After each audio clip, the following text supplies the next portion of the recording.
नमस्कार, मैं हूं आपका दोस्त विजय विद्रोही। आप मुझसे जुड़ चुके हैं, इसके लिए आप सबका तहे दिल से शुक्रिया।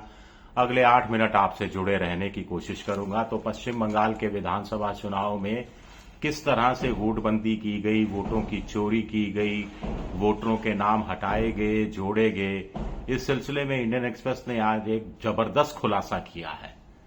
देखिए, कुल मिलाकर ये खुलासा हैरान कर देने वाला है और ये सीधे सीधे जो ट्रिब्यूनल थे, सुप्रीम कोर्ट के आदेश पर बनाए गए थे, ट्रिब्यूनल की कार्रवाई से, उनके कामकाज के तरीके से जुड़ा हुआ है। छोटे से नटशेल में बताऊं कि कुल मिलाकर 19 ट्रिब्यूनल बनाए गए थे।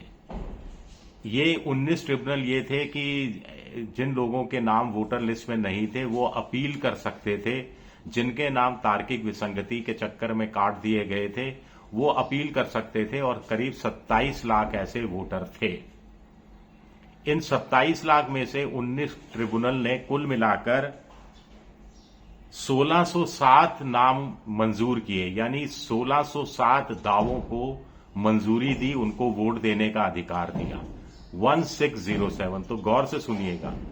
लेकिन इन 19 ट्रिब्यूनल में से एक ट्रिब्यूनल था जिसके जस्टिस रिटायर्ड टीएस शिवागन्नम थे।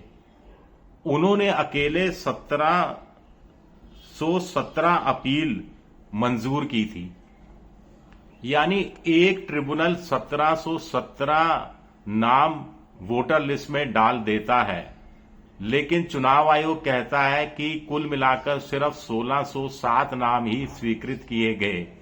एक ट्रिब्यूनल, तो बाकी 18 ट्रिब्यूनल ने क्या एक भी नाम की मंजूरी नहीं दी?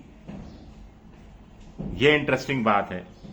कुल मिलाकर ये जो जस्टिस हैं जिन्होंने अब ट्रिब्यूनल से इस्तीफा दे दिया है, ये कहते हुए कि 27 लाख नामों का निर्धारण करने में जिस गति से काम चल रहा है उसमें 4 साल और लगेंगे, और वो व्यक्तिगत वजह से इस्तीफा दे रहे हैं। तो व्यक्तिगत वजह जो थी वो कहीं ना कहीं सामने आ गई है कि इनका दिल किस कदर दुखा है।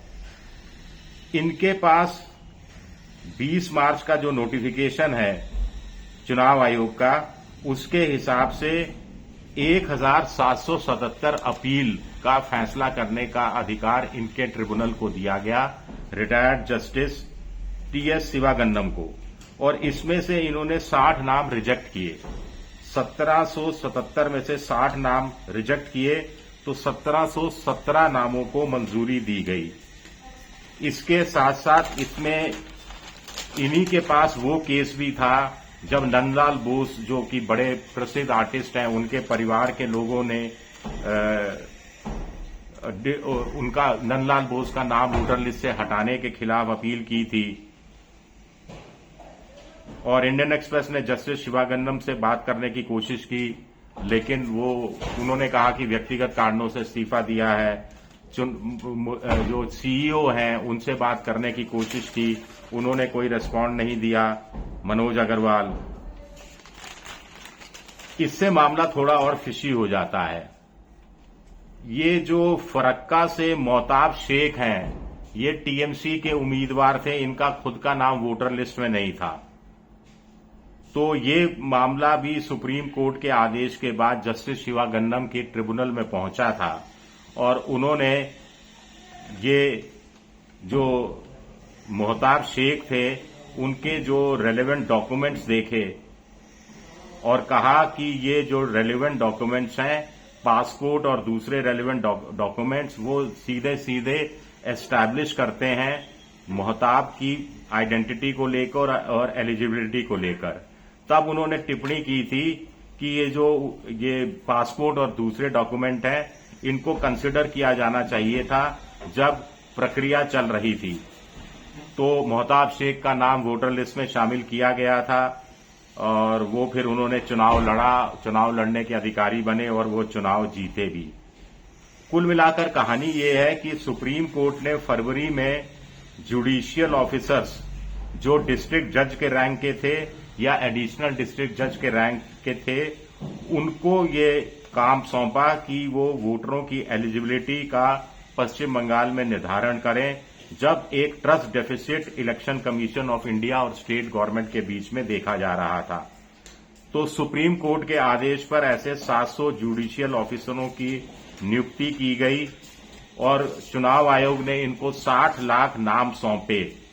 ये 60 लाख नाम वो थे जो लॉजिकल डिस्क्रिपेंसी यानी तार्किक विसंगति के आधार पर मैप किए गए थे, फ्लैग किए गए थे चुनाव आयोग की तरफ से कि कहीं नाम का उच्चारण में गड़बड़ी है, ए की जगह डबल ए है, या कहीं माँ बाप का नाम दूसरा लिखा हुआ है यानी फुल नेम नहीं लिखा हुआ, छोटे में अक्षरों में नाम लिखा हुआ है, या फिर बाप और बेटे की उम्र में बहुत कम फर्क है। तो ये 60 लाख 6,000 नाम 700 जुडिशियल अधिकारियों को सौंपे गए थे। तो ये जो जुडिशियल अधिकारी थे इन्होंने 27 लाख लोगों को एलिजिबल बता दिया था कि 27 लाख लोग वोट देने के अधिकारी उनके हिसाब से नहीं है।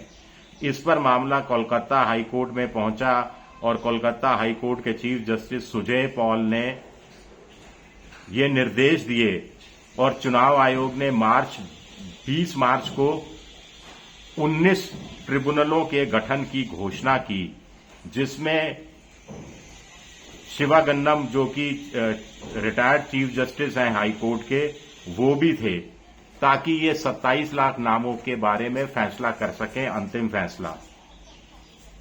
इसके ऊपर आपने ये भी देखा होगा कि सुप्रीम कोर्ट ने आर्टिकल 142 के तहत उसके बाद ये कहा था कि ट्रिब्यूनल 21 अप्रैल तक उन नामों को मंजूरी दे देती है जिनका वोट 23 अप्रैल को पड़ना है, तो उनको वोट देने का अधिकार होगा।